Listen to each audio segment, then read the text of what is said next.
सर्वसामान्यांच्या हक्काचा आवाज जागर जनस्थान। महाराष्ट्र राज्य स्थापना दिनाचा वर्धापन दिन संपूर्ण राज्यभरात मोठ्या उत्साहात साजरा करण्यात आलाय।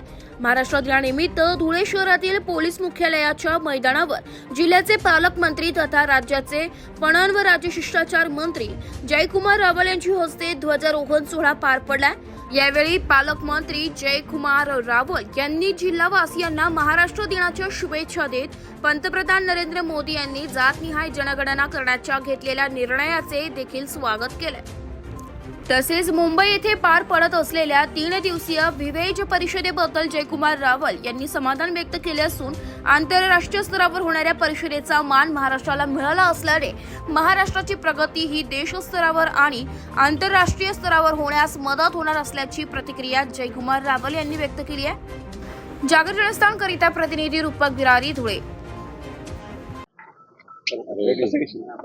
केंद्र सरकारच्या माध्यमातून देशाचे कणखर असे पंतप्रधान मान्य मोदीजींनी जातनिहाय गणना करण्यासंदर्भातील सूतोवाच करून निर्णय घेतलेला आहे।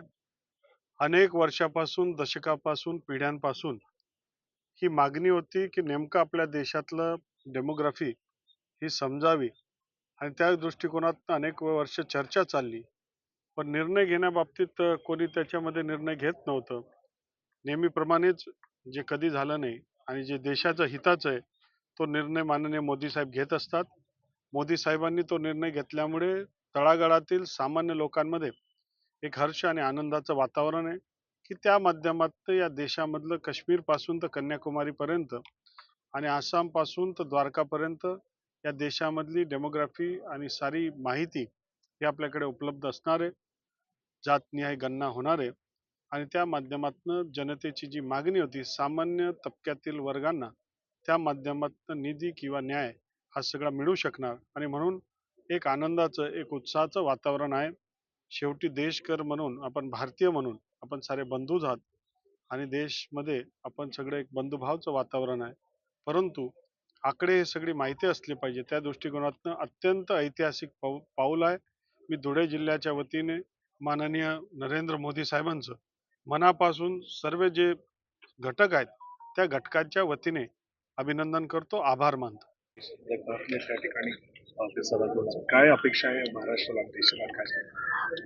आपण पाहिलं की या राज्यामध्ये महायुतीचं सरकार देवेंद्र फडणवीस साहेबांच्या नेतृत्वाखाली आलंय।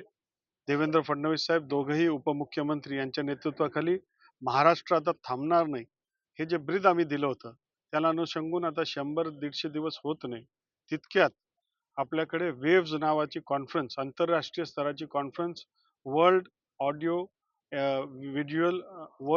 व्हिज्युअल एंटरटेनमेंट समिट हे महाराष्ट्राला त्याचं आयोजनची संधी मिळाली। त्याच्या माध्यमातून AI पासून तर एंटरटेन पासून तर ह्या सगळ्या म्युझिक पासून तर डिजिटल पासून या सगळ्यांना जगाचं एक शिखर परिषद ही इथे घेण्यात आली आणि त्याचं यजमानपद हे महाराष्ट्राला दिलंय असं आम्ही आमचं भाग्य समजतो।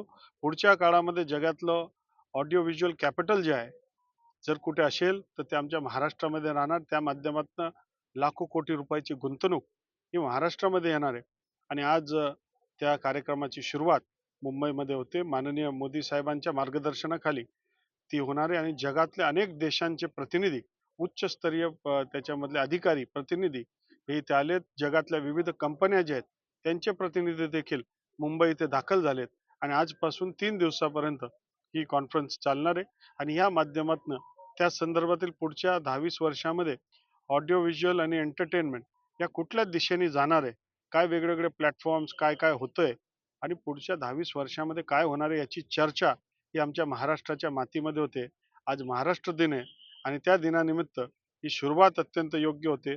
मी मनापासून देशाचे कणखर पंतप्रधान मान्य मोदी साहेबांचं, देवेंद्र फडणवीस साहेब यशस्वी मुख्यमंत्री, दोघंही उपमुख्यमंत्री महोदय यांचं मनापासून अभिनंदन करतो।